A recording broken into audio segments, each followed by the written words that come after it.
सुत्रामानं पृथिवीं द्यामनेहसं सुशर्माणमदितिं सुप्रणीतिं दैवीं नावं स्वरित्रामनागसो अस्रवन्ति मारुएमा स्वस्तये।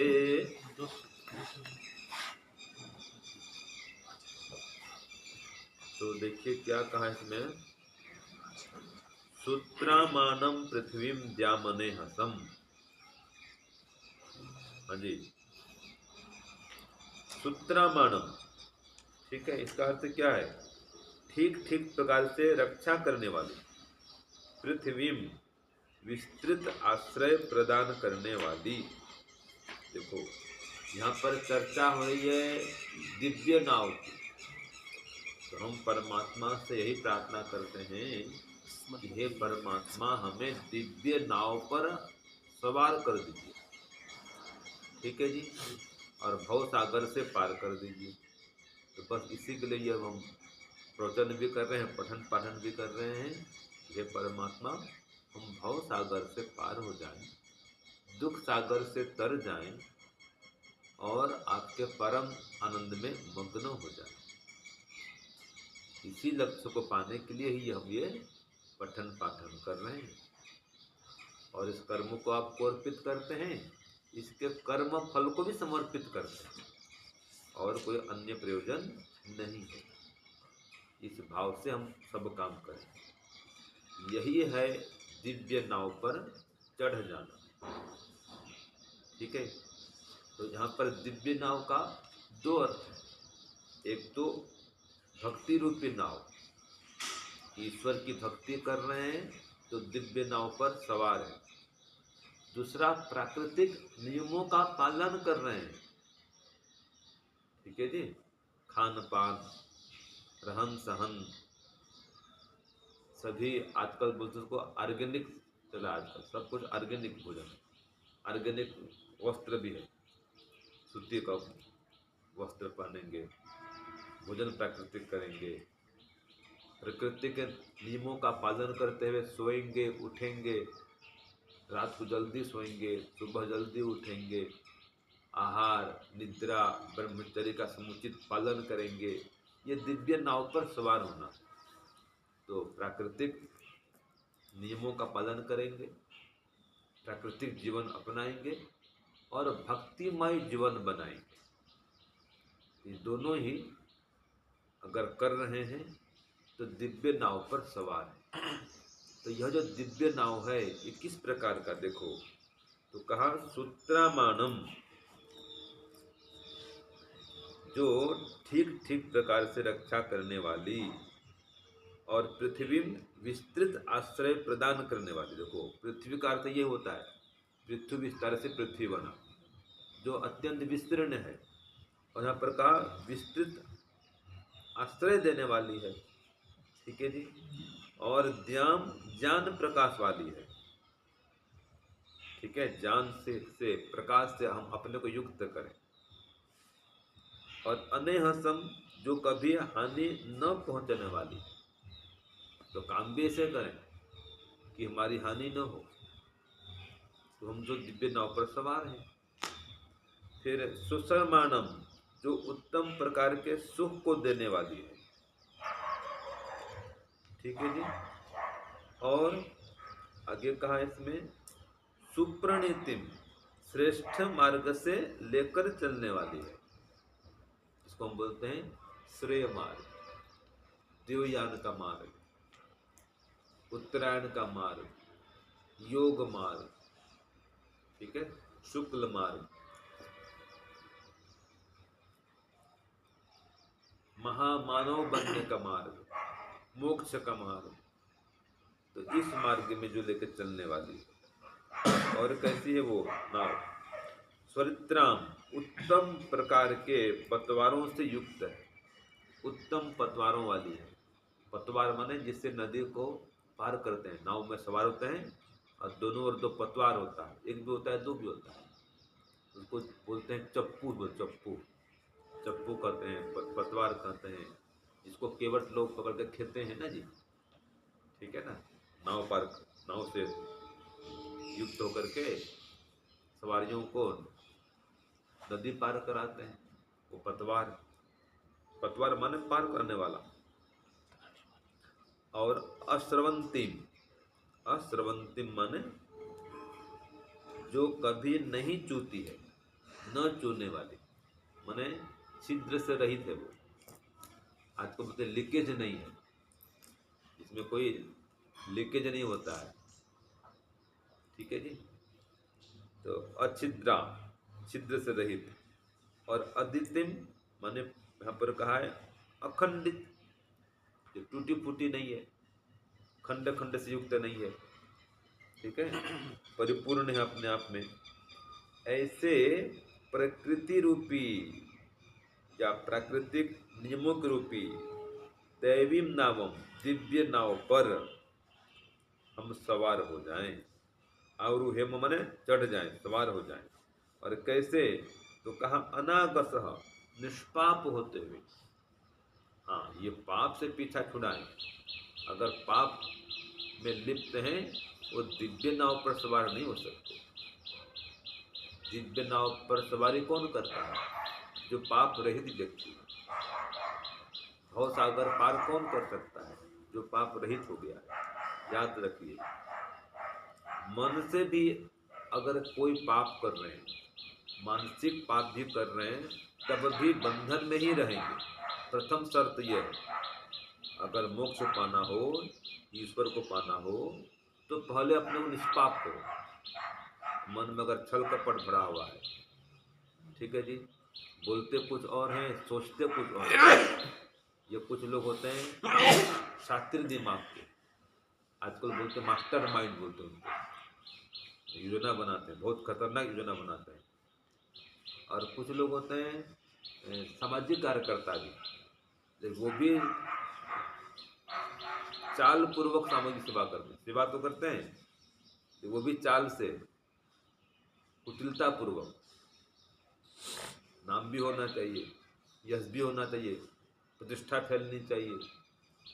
ठीक है, मैं आ गया हूँ, देखो बड़े बड़े नेतागण हैं, अभिनेतागण हैं, कैसे चलते हैं। तो अगर इस प्रकार का चाल चलन बना कर रखेंगे, दिखाना कुछ और, बोलना कुछ और, करना कुछ और, तो उस दिव्य नाव पर सवार नहीं हो पाएगी। तो निष्पाप होते हुए चढ़े, और कल्याण के लिए, जिसमें आत्म कल्याण भी हो और जन कल्याण भी हो। ठीक है, विश्व कल्याण भी हो और स्वयं का कल्याण भी हो। कुछ लोग केवल आत्म कल्याण में लगे हुए और समाज को नहीं देखते, वो भी ठीक नहीं। दिन भर मौन करेंगे, जंगल के गुफा में या पर्वत की में जाकर के गुफा में बैठ जाएंगे, मासों मास, सालों साल बोलते ही नहीं है, वो कंदरा से बाहर आते ही नहीं है। ठीक है जी, तो ठीक है, 1 साल 2 साल करो, कोई बात नहीं। जीवन भर ऐसे लगा देना, तो समाज के लिए क्या क्या आपने? परमात्मा ने भी कुछ सेवा के लिए भी भेजा है, तो जन कल्याण भी करें, आत्म कल्याण भी करें, दोनों करें।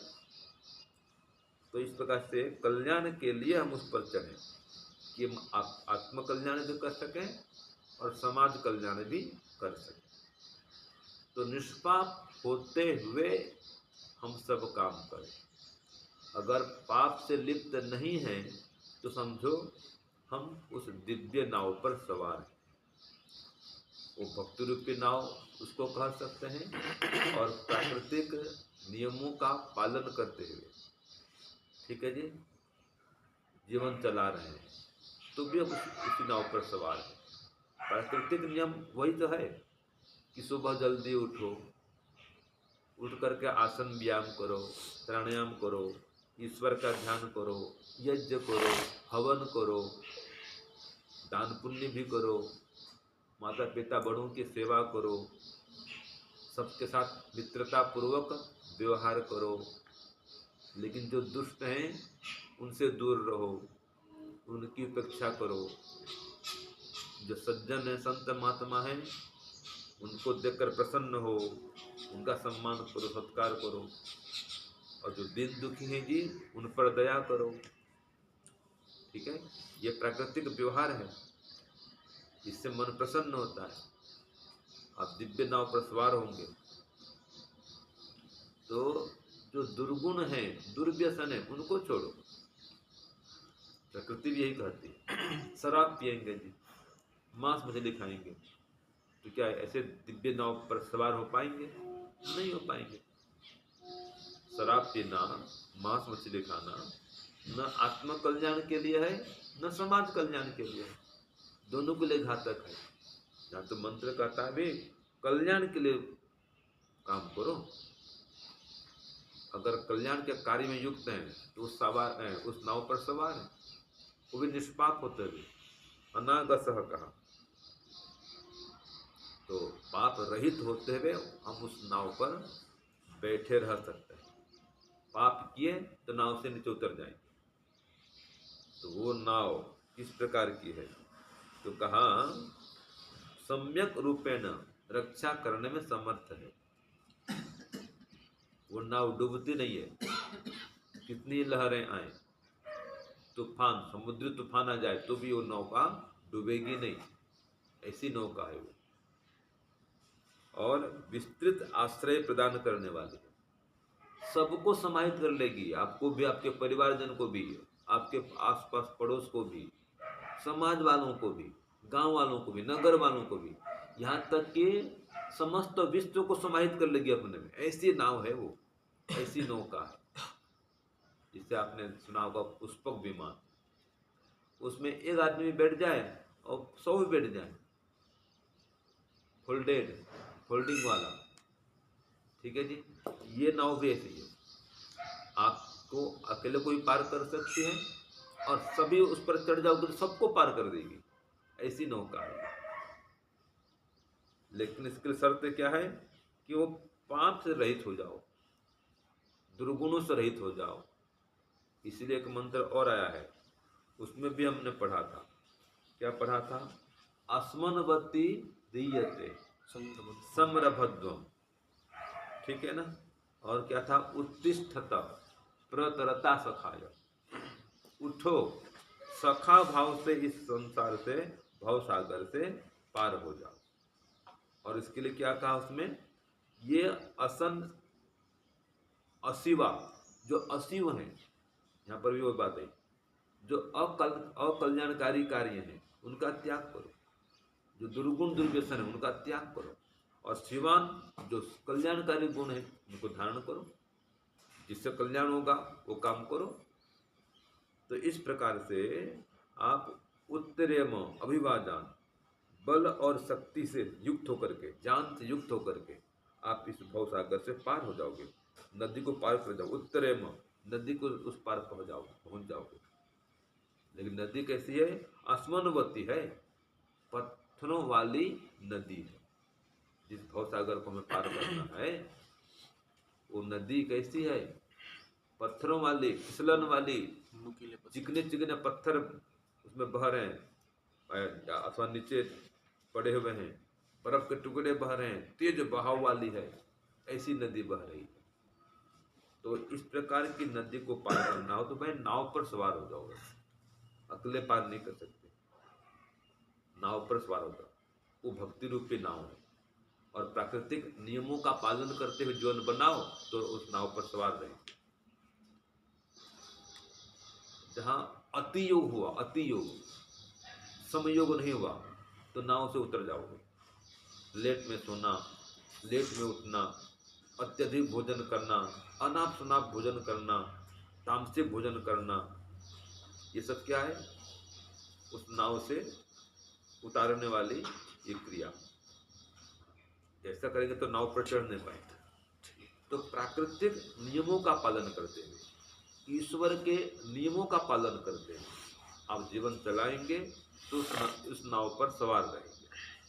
सीधी सी बात है। तो ईश्वर का नियम क्या है?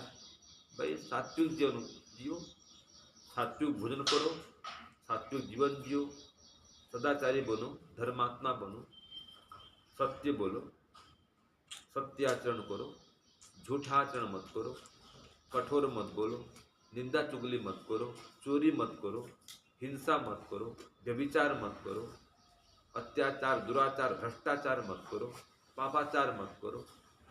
ये तो प्राकृतिक नियम है, यही ईश्वरीय नियम है। तो अगर इनका पालन करेंगे तो उस पर सवार रहेंगे। ये कल्याण के लिए है। जो मंत्र कहता है स्वस्थ, ये कल्याण के लिए, ये सब काम कल्याण के लिए है। अनागस पाप रहित कर्म है। अनागस होते हुए, पाप रहित होते हुए, पाप से पृथक होते हुए आप कल्याण के लिए काम कर रहे हैं, जिसमें आत्म कल्याण भी है, विश्व कल्याण भी है। तो सवार हैं नाव पर, और इन नियमों को तोड़ेंगे तो उस नाव पर सवार नहीं हो पाएंगे। एकदम सरल है। अगर धर्म के पथ पर चल रहे हैं, ईश्वर के पथ पर चल रहे हैं, योग के पथ पर चल रहे हैं, यज्ञ के पथ पर चल रहे हैं, वेद के पथ पर चल रहे हैं, तब नाव पर सवार है। और जहाँ योग को, यज्ञ को, धर्म को, ध्यान को, परोपकार को छोड़े तो नाव से नीचे उतर जाए। उससे न आत्मकल्याण होगा, न विश्व कल्याण होगा। आप यज्ञ का प्रचार कर रहे हैं, यज्ञ का अनुष्ठान कर रहे हैं, रोज हवन कर रहे हैं, आप उस यज्ञ पर, उस नाव पर सवार हैं। रोज ध्यान कर रहे हैं, उपासना कर रहे हैं, नाव पर सवार हैं। रोज स्वाध्याय कर रहे हैं, रोज सत्संग कर रहे हैं, नाव पर सवार हैं।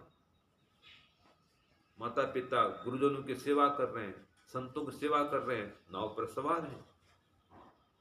ये ईश्वरीय नियम, ये ईश्वर ने नियम बना दिया। इस नियम पर चलो, इस प्रकार चलो, और प्रकृति के नियम का ही पालन करो।